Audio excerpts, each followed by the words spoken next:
5 सदी ईसा पूर्व भारतीय इतिहास का महाजनपद का यह वक्त छोटे छोटे राज्यों के बनने बिगड़ने का दौर था, जिन्हें उस वक्त के साहित्य में महाजनपद कहा गया।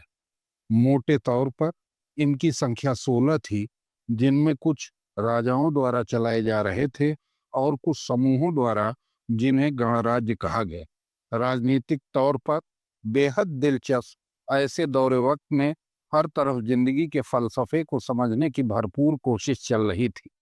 वेदों और उपनिषदों से निकली 6 मुख्य जीवन दृष्टियां, जिन्हें सदर्शन कहा गया, के अलावा चारवाक जैसे भौतिकवादी या मटेरियलिस्टिक सोच वाले, अजीत के स्कम्बलिन जैसे नास्तिक, प्रबुद्ध कच्चायन जैसे भाग्यवादी, संजय वेलट्ठपुत्र जैसे संदेहवादी यानी हर चीज पर शक करने वाले, मक्खली गोचाल जैसे आजीवक विचारक, बौद्ध, जैन जैसे 300 से ज्यादा सोचने के अलग अलग तरीके उस वक्त मौजूद थे। इसी वक्त सुदूर पश्चिम में स्थित देश यूनान में भी ऐसा ही कुछ घट रहा था।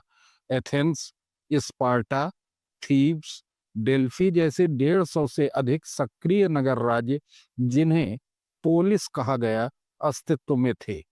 कवि होमर और सोलन की कृतियों में इस वातावरण की चर्चा मिलती।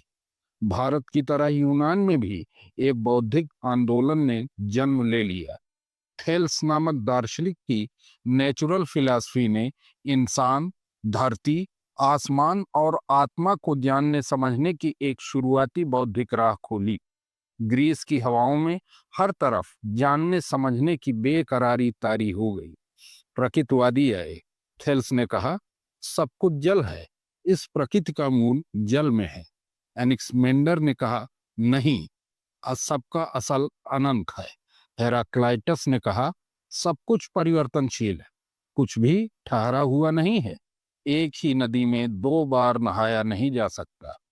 और फिर बहुत दूर दक्षिण से आया एक अजीब सा शख्स, गणित जानने वाला, उसे सोचने समझने और जीने वाला। नाम था पाइथागोरस।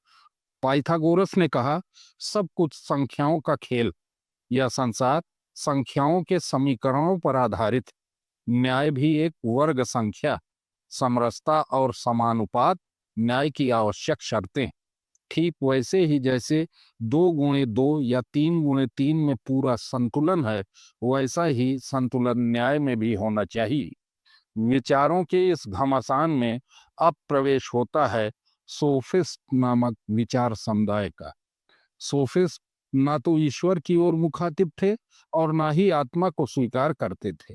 वे तो भाषा, जवानी लफाजी यानी वर्बल फैल्सी से ताकत पाना चाहते थे। उनका ऐलान था, इंसान ही हर चीज का मानदंड है। Man is the measure of all things. भला बुरा, शुभ अशुभ, ये सब मानवीय अनुभव से ही अर्थ पाते हैं। शुभ वह है जो तुम्हें सुख दे, लाभ दे। सत्य वह है जो शक्ति दे, जीत दिलाए। उन्होंने तर्क को कोई पवित्र चीज नहीं समझा, बल्कि उसे व्यापार बना दिया। उन्होंने नौजवानों को शिक्षा दी, कुछ भी सार्वभौमिक सत्य नहीं होता, इसलिए सच को मत तलाशो, उसे सुविधा अनुसार गढ़ लो। इस माहौल में एक आम यूनानी नागरिक उलझ कर रह गया। उसने अच्छाई और उसूलों को तिलांजलि दे सिर्फ और सिर्फ भौतिक सफलता पाने को ही अपना एकमात्र मकसद बना लिया। यूनान में बौद्धिक और सांस्कृतिक झगड़े बढ़ने लगे। जैसा कि अथर्ववेद में कहा गया है, जंग सबसे पहले इंसानी दिमाग में पैदा होती है। यह माहौल भी कुछ वैसी ही दिशा में जा रहा था। और तब इस अंधेरे के बीच एक लौ चमकी। एक साधारण इंसान उठ खड़ा हुआ, जो नंगे पांव गली गली फिरता सवाल पूछ रहा था। उसका नाम था सुकरात। उसने पूछा, अच्छाई क्या है? उसने कहा, जो जानता है कि वह नहीं जानता, वही असल में जानने लायक है। उसने तर्क को बाहरी लड़ाई का साधन नहीं, अंदरूनी तलाश का माध्यम बनाया। उसने चेतावनी दी, सोफिस्ट तानाशाही की जड़ है। तानाशाही पहले लुभावना रूप धरकर सामने आती है, और जब तक तुम उसके वास्तविक स्वरूप को जान पाते हो, तब तक बहुत देर हो चुकी होती। ये वे लोग हैं जो अंदर ही अंदर तहजीब के नाम पर तहजीब को ही सड़ा रहे। ये सांस्कृतिक दुष्ट हैं, ऊपर हैं। लेकिन उसकी ये बातें सोफिस्टों और हुकूमत को चुभने लगी। वो सवाल करता रहा, हुकूमत कांपने रही। फिर एक दिन जमा हुई लोगों की भीड़ ने फैसला किया, ये आदमी लोगों को गुमराह करता है, देवताओं का अपमान करता है, यह धर्मद्रोही है, ग्रीस का गद्दार है। 399 ईसा पूर्व सुकरात को जहर पीने की सजा दी गई। मित्रों और शिष्यों ने उसे मनाने की कोशिश की कि अपराध स्वीकार कर लो, लहजा बदल लो, पर सुकरात अपने निश्चय पर अटल रहा। उसने कहा, यदि मैंने ऐसा कुछ कहा जो तुम चाहते हो तो मैं सुकरात नहीं रहूंगा। आत्मा मृत्यु से नहीं डरती है। हे सूखे अथानातोस के अनोलेथ्रोस एस्तिन, आत्मा अजर है, अमर है, नष्ट नहीं होती। न हन्यते न हन्यमाने शरीरे, झूठ बोलकर जीवित रहना मेरे लिए मृत्यु से भी अधिक कष्टप्रद होगा। उसने निश्चिंत होकर हेमलाक नामक जहर पी लिया, मगर झूठ नहीं बोला। बाद में ईसा, मंसूर, गांधी और न जाने कितने अनजाने नामों ने इस उन्मुक्त मरण त्योहार को मनाने की परंपरा को जारी रखा। आज सुकरात अमर है, और वे जो सत्य को बेचते थे, विचार विक्रेता थे, आज वक्त की गर्द में खो चुके हैं। क्योंकि सत्य और आत्मा जब एक हो जाते हैं तो न्याय महज एक विचार नहीं रहता, सदा ए इलाही ईश्वर की आवाज बन जाता है। बोल गए सच तो फिर भोगो, कोई भी साथ नहीं देगा। संभव है कुछ मूक प्रशंसक भी मिल जाएं और बोलते व्यंग विदूषक भी मिल जाएं, पर साहस से आगे बढ़कर कोई भी हाथ नहीं देगा। बोल गए सच तो फिर भोगो, कोई भी साथ नहीं देगा। नमस्कार मित्रों, मैं उत्कर्ष सिंह युग तेवर पत्रिका के इस YouTube मंच पर आपका हार्दिक स्वागत, अभिनंदन और वंदन करता हूं। मित्रों, वर्षों पहले मैंने किसी पत्रिका में कवि चंद्रदेव सिंह की यह कविता पढ़ी थी, और जब मैं हाल में ही इस वीडियो का निर्माण कर रहा था तो मुझे इस वीडियो के कंटेंट के लिए यह कविता अत्यंत समीचीन प्रतीत हुई। वास्तव में सुकरात सहित सत्य के किसी भी साधक के जीवन, उसके व्यक्तित्व और कृतित्व पर यह कविता पूर्णतया खरी उतरती। दोस्तों, सुकरात की मौत के बाद पूरे यूनान के सामाजिक और बौद्धिक तबके में एक हलचल सी मच गई। चूंकि सुकरात को यह सजा एक जन न्यायालय की सुनवाई के बाद सुनाई गई थी, अतः भीड़ के द्वारा किए गए निर्णयों पर भी एक सवालिया निशान लगना प्रारंभ हो गया। सुकरात को यह सजा देवताओं के अपमान के लिए सुनाई गई थी, अतः इस बात पर भी बहस शुरू हुई कि किसी व्यक्ति की बौद्धिक और धार्मिक स्वतंत्रता का क्या मूल्य है। क्या राज्य की स्थिरता के नाम पर किसी व्यक्ति की स्वतंत्रता का हनन किया जा सकता है? उस समय के कई विद्वान जैसे जेनोफोन, एशिनस, एंटीस्थेनीज, एरिस्टिपस की कृतियों में इस घटना पर विशद चर्चा देखने को मिलती, पर सबसे अधिक प्रभाव इस घटना का सुकरात के प्रमुख शिष्य प्लेटो पर पड़ा। उनकी पुस्तकों में इस घटना पर विशेष ध्यान दिया गया है। साथ ही साथ सुकरात को श्रद्धांजलि देने के लिए प्लेटो ने अपनी समस्त रचनाओं में सुकरात के माध्यम से ही अपनी बात को रखा है। उसने सुकरात की याद में यूरोप का पहला विश्वविद्यालय, जिसे अकादमी नाम से जाना जाता था, स्थापित किया। फिलहाल हम प्लेटो पर इस वीडियो में आगे चर्चा करेंगे। सुकरात की मौत के कोई 60 साल बाद, अर्थात आज से 2500 साल पूर्व, एक विद्वान लेखक जिसका नाम अरस्तु था, उसने यूनान की परिस्थितियों पर एक उपचारात्मक अध्ययन प्रारंभ किया और इसके बाद उसने एक कालजयी कृति की रचना की जिसका नाम था पॉलिटिक्स। इस पुस्तक में अप्रत्यक्ष रूप से ही सही, किंतु अरस्तु के दादा गुरु सुकरात की मौत का स्पष्ट प्रभाव दिखाई देता है। अरस्तु, जिसे फादर ऑफ पॉलिटिकल साइंस भी कहा जाता है, ने अपने इस उपचारात्मक अध्ययन में यूनान के विभिन्न राज्यों के करीब 158 संविधानों या कहें तो शासन प्रणालियों का अध्ययन किया और अपने इस अध्ययन के आधार पर उसने संविधानों का एक वर्गीकरण तथा शासन चक्रों के परिवर्तन का एक सिद्धांत निर्मित किया।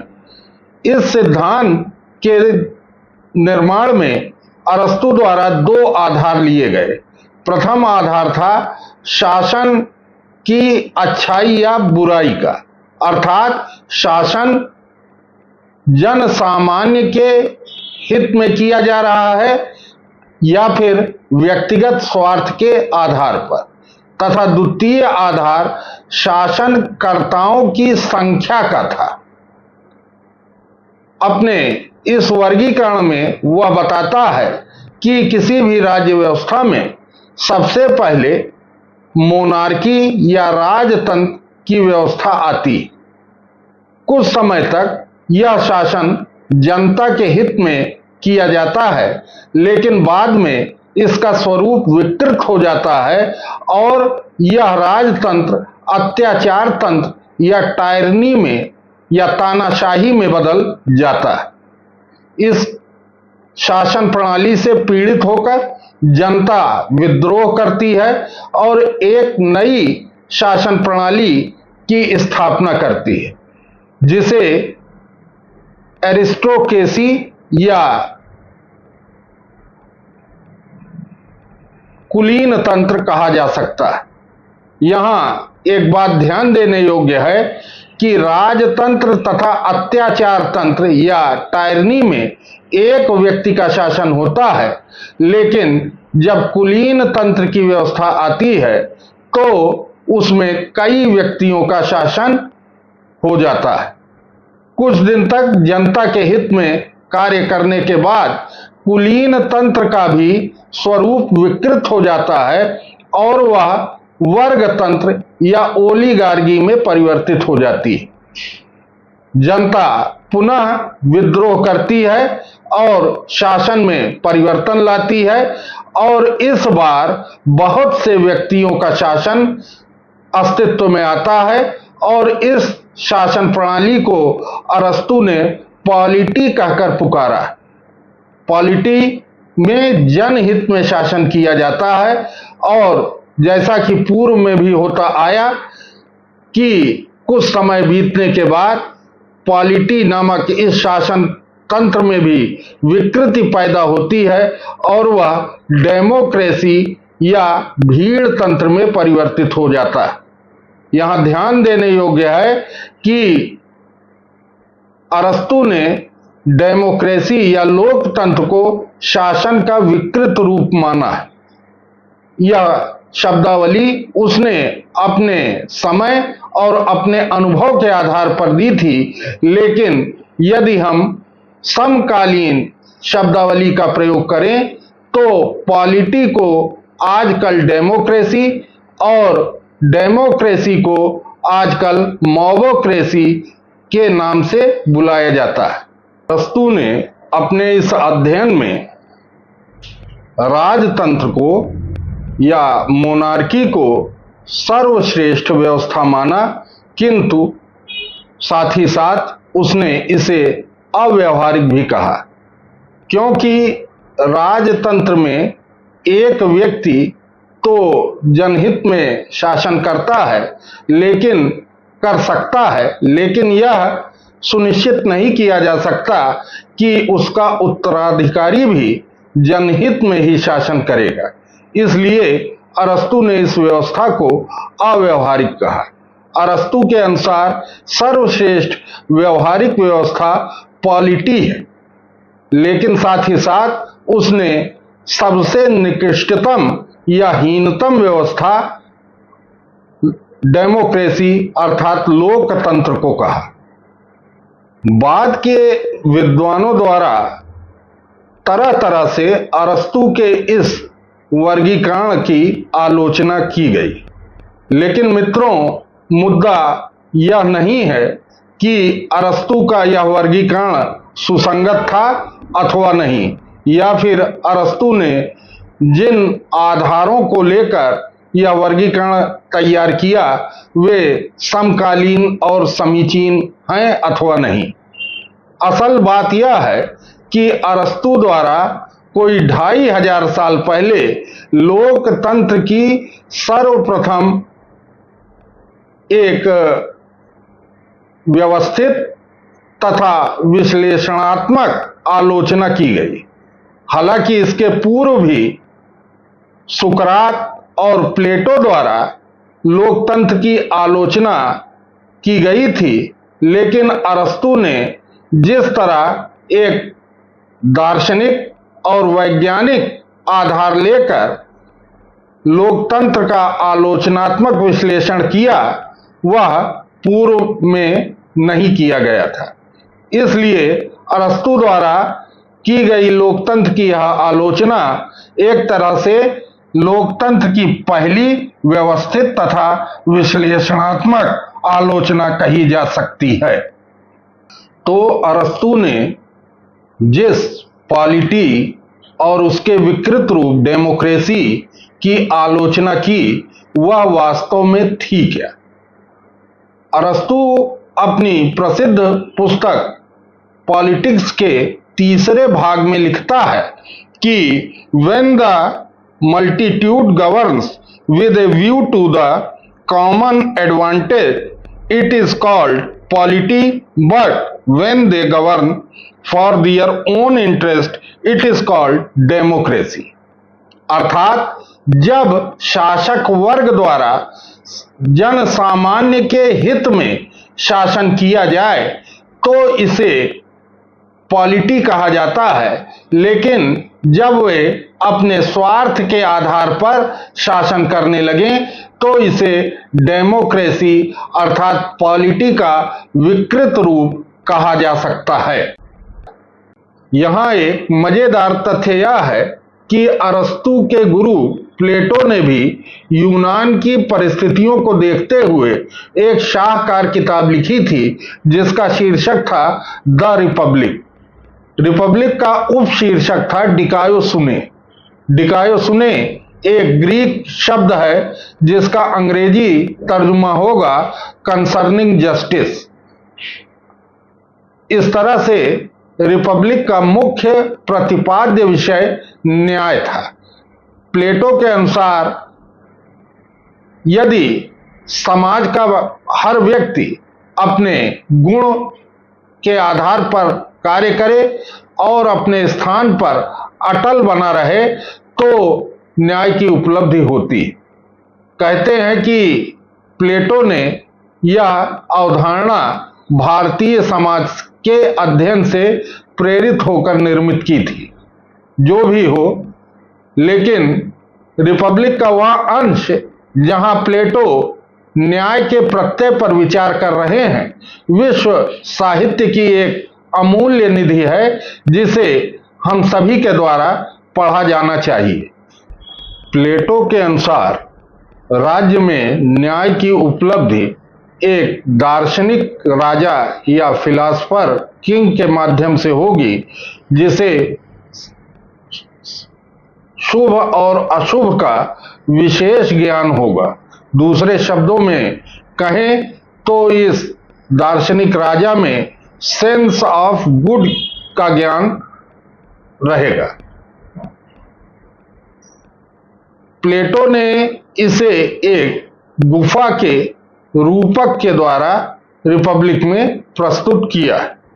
प्लेटो दार्शनिक राजा के निर्माण के लिए एक शिक्षा योजना भी प्रस्तुत करते हैं।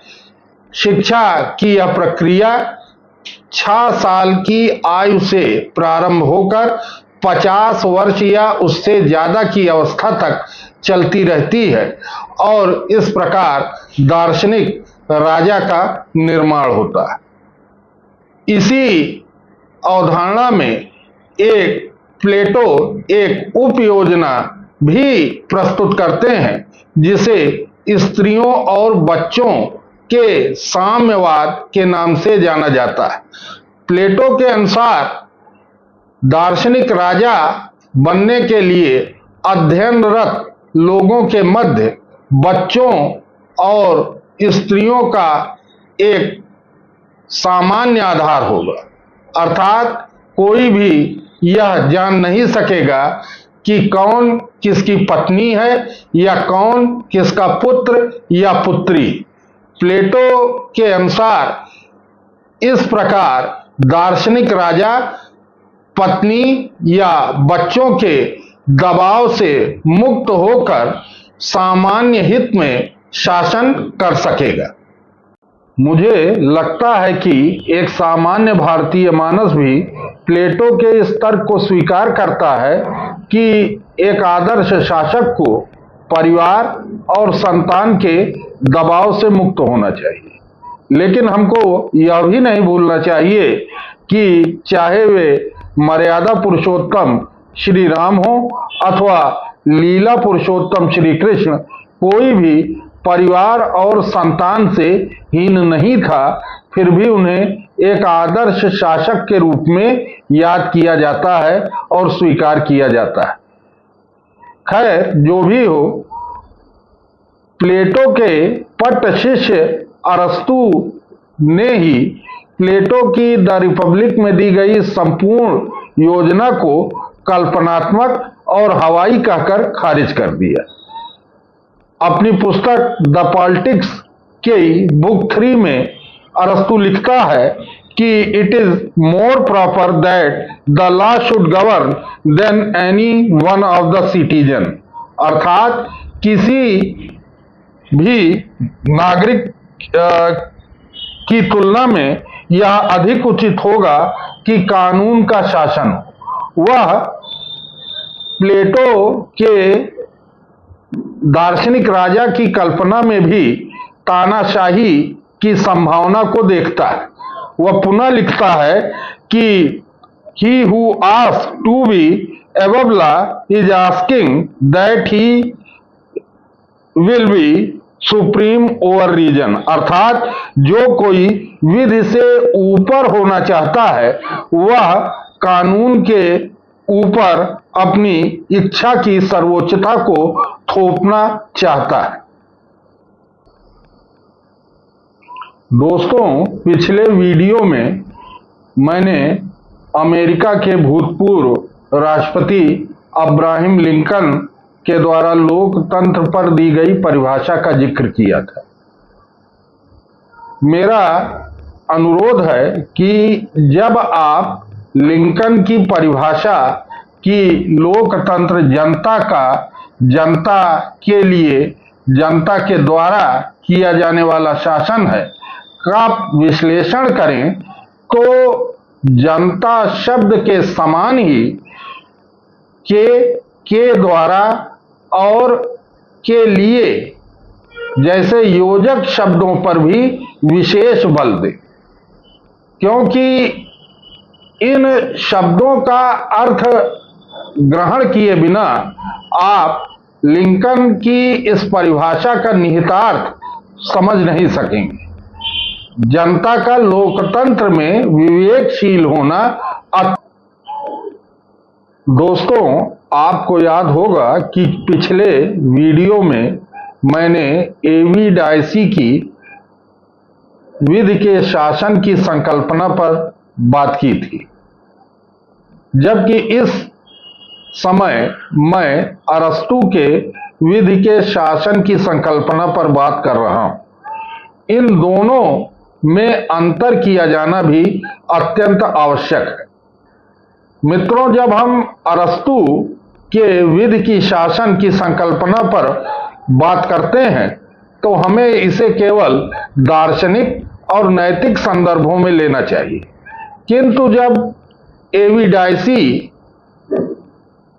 विधि के शासन या रूल ऑफ लॉ की बात करते हैं तो यह एक संवैधानिक और संस्थात्मक वक्तव्य होता है जिसके द्वारा नागरिकों की स्वतंत्रता और कार्यपालिका की जवाबदेही को सुनिश्चित किया जा रहा होता है। अरस्तू जब नागरिक स्वतंत्रता की बात करते हैं तो उनका अर्थ बहुत ही सीमित होता है, क्योंकि समकालीन यूनान में नागरिकों की संख्या बहुत ही कम थी। स्त्रियों, दासों और बच्चों को नागरिक नहीं माना जाता था। उल्टे अरस्तू दासता का समर्थन भी करते हुए दिखाई देते हैं, जबकि एवी डायसी द्वारा जिस विधि के शासन की बात की जा रही है वह सार्वभौमिक समानता के गुण पर आधारित है। डायसी जाति, धर्म, लिंग, जन्म स्थान आदि सभी कृत्रिम भेदों से परे जाकर विधि के समक्ष समता की बात कर रहे होते। हालांकि 1922 ईस्वी तक जीवित रहे एवी डायसी इंग्लैंड के अधीन भारत जैसे औपनिवेशिक समाजों में रह रही जनता के स्वतंत्रता और समानता के अधिकारों पर क्या राय रखते थे, इस पर हम कभी अगले वीडियो में चर्चा करेंगे। पुनः विषय पर आते हैं तो हम देखते हैं कि अरस्तू लोकतंत्र में संस्थात्मक मजबूती के बिंदु तक भी नहीं पहुंच सके। यदि वे इस विषय पर पहुंचते तो पॉलिटी के डेमोक्रेसी या समकालीन संदर्भों में बात करें तो डेमोक्रेसी के मॉबोक्रेसी में बदलने के खतरे के निषेध के रूप में इंस्टीट्यूशनल डेवलपमेंट की बात भी करते, और इस बिंदु पर पहुंचने के बाद ही हमें सेपरेशन ऑफ पावर और चेक एंड बैलेंस के सिद्धांतों के महत्व का भी पता चलता है। हालांकि ऐसा न कर पाने में अरस्तू की कोई भी गलती नहीं थी। हम जानते हैं कि प्रत्येक विचार अपने समय का शिशु होता है, और अरस्तू का समय वैसा नहीं था कि वे इतने सूक्ष्म बिंदुओं पर विचार कर पाते। जैसा कि विक्टर ह्यूगो की प्रसिद्ध पंक्तियां हैं कि जिस विचार का समय आ गया हो उस विचार को उत्पन्न होने से कोई भी रोक नहीं सकता। अरस्तू का समय वैसा नहीं था कि वे संस्थात्मक मजबूती की बात कर पाते, और एवी डायसी का समय ऐसा था कि वे रूल ऑफ लॉ की बात संवैधानिक और संस्थात्मक संदर्भों में कर सकते थे। इस तरह हम देखते हैं कि किसी भी सिद्धांत या संकल्पना के विकास को तब तक नहीं समझा जा सकता जब तक इतिहास की गति और बदलते हुए समय को न समझा जाए। लोकतंत्र की संकल्पना को पूरी तरह तब तक आत्मसात नहीं किया जा सकता जब तक बदलते हुए दौर और इतिहास की चाल को सूक्ष्मता से न समझ लिया जाए। अगले वीडियो में हम लोकतंत्र के संदर्भ में इतिहास की गति को समझने की कोशिश करेंगे। तब तक के लिए अलविदा, नमस्कार साथी।